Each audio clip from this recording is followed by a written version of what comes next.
J-Lo. Narcissist blameshifts. They're not capable of love. Hello, I'm H.G. Tudor. What is love? A question perhaps best posed by Hadaway in his fantastic 90s hit, What is Love? I have long explained that the perception of love by the narcissist not only is completely different from those that have emotional empathy, but it is the narcissist view of love that often prevails and bleeds into the mainstream. I've explained that because the narcissist has no emotional empathy, that means that they are incapable of genuine love. To the narcissist, love is actually just a means of controlling somebody. That when you are in love with the narcissist, you're brought under control. The manifestation of your love in its many different forms is the provision of fuel.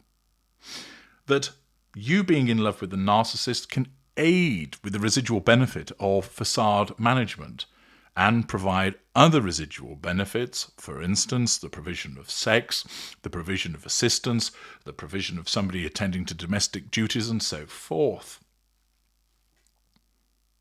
Love is very useful to the narcissist for your love, which is genuine for the narcissist, albeit predicated on something that's false. You are effectively conned into loving the narcissist, is something that is hugely useful to that narcissist. Unaware narcissists believe they love, but they can't.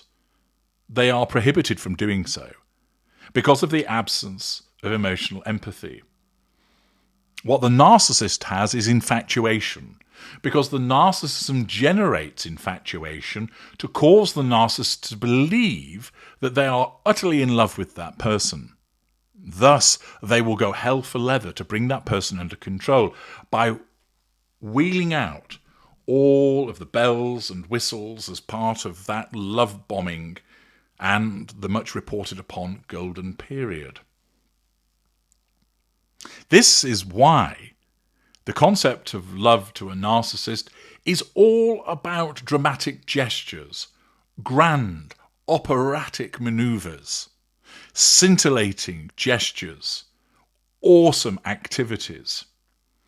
It's done on a grand scale, and this then translates into a notion of romance. I have learned, through steady application of observation to those around me, both in terms of romantic love and love between family members and friends, that love is actually, for want of a better description, really the boring stuff. Respect, support, patience, compassion, understanding. That's what creates a meaningful and healthy relationship. All of the amazing proclamations of I'd crawl across broken glass and travel halfway around the world just to be by your side for half an hour. The inside comments of Hallmark cards, the gifts, the flooding your bedroom with red roses, the exaggerated gestures of reciting poetry to you outside your bedroom window as it pours down. All of those things, they're not manifestations of love. They're window dressing. They're the shiny stuff, and they've come from narcissists. As I've explained before, because narcissists invariably commandeer the narrative that you receive in books and magazines and television and film and songs and, yes, inside Hallmark cards, this then becomes the prevailing image of romantic love, when in actual fact it's not. It's the shiny, exciting stuff which actually distracts from the fact that the narcissist can't deliver on the substantial things such as respect and patience. Not long term. They might be able to do it in short-term doses, but not long term. The narcissist needs to dazzle you with a blitzkrieg, and the narcissist thus has a skewed image of love.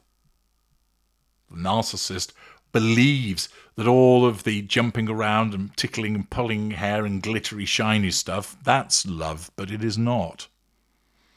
And we have an interesting instance of how the narcissist's skewed perception of love is aired by none other than Jennifer Lopez, aka J-Lo. In a video that has been recently posted, she appeared on a mid-October episode of Sirius XM's The Howard Stern Show, and in it she made a number of revelations. In a clip, Howard Stern asks her, "Do you think you've truly been loved?" J-Lo sighs and says, "No." Now, pausing there, let's consider her romantic history. Her longest early romance was as a teenager in the Bronx with David Cruz. That was from 1984 to 1994. Her first marriage was to Oyani Noah, and that was short-lived, 97 to 98. Then she was in a relationship on and off with none other than convicted pervert Sean Diddy Combs. That was between 1999 and 2001. Then she married Chris Judd, who was a choreographer and a former backup dancer.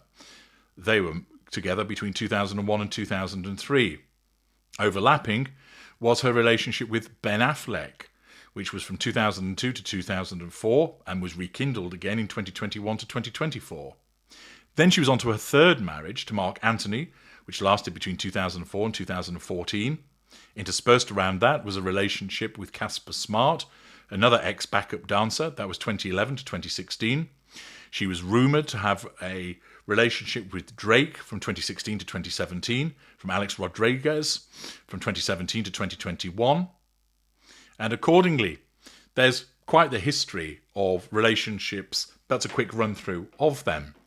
Now, we know that Affleck's a narcissist. I've analysed him, and we know that Combs is as well.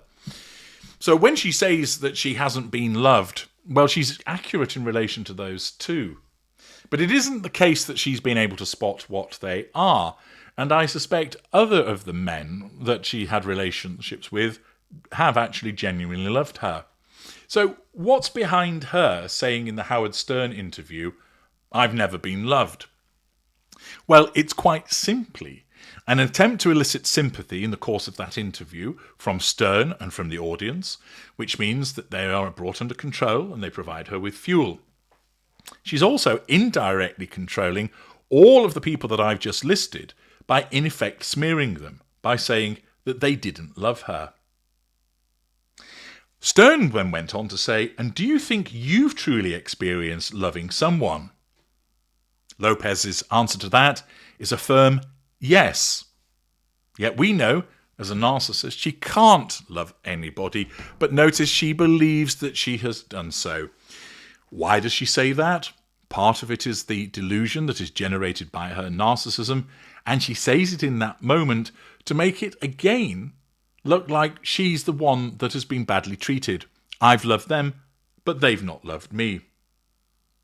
Stern continues by asking, "And when you can't get that love back?" Lopez explains, "What I learned is that not that I'm not lovable, but they're not capable." Stern clarifies, "They can't love." Lopez, "They don't have it in them. They gave me what they had, the rings, the houses, the marriages, all of it, but they didn't love me." This is classic narcissistic blame shifting. Wasn't my fault that these relationships foundered. I loved them all. But they failed because they didn't love me, and they didn't love me because they weren't capable of loving me. Now, as just mentioned, that's an accurate observation in relation to Ben Affleck and Sean Diddy Combs. But it's not the case that she's identified them as narcissists, but rather she's made a sweeping generalization and has got two of them at least right, just by sheer coincidence. But she has labelled them all as incapable of love, because she's playing the martyr in regards to her situation. She wants to portray herself as someone who loves but has never been loved back, feels sorry for me, and in so doing accept that they're all horrible men, and thus I gain indirect control over them. Just this short clip gives you such insight into the way that the narcissist behaves. I love them, they didn't love me. A sweeping generalization, and not only did they not love me, but they didn't even have the capability in them. There's nothing wrong with me, I'm eminently lovable. It's them that's the problem. 'Twas ever thus with the mindset of the narcissist. There's nothing wrong with me, the problem is you. And once again, an aspect of narcissism beautifully encapsulated in the mindset of the narcissist that is Jennifer Lopez. I'm H.G. Tudor. Thank you for listening.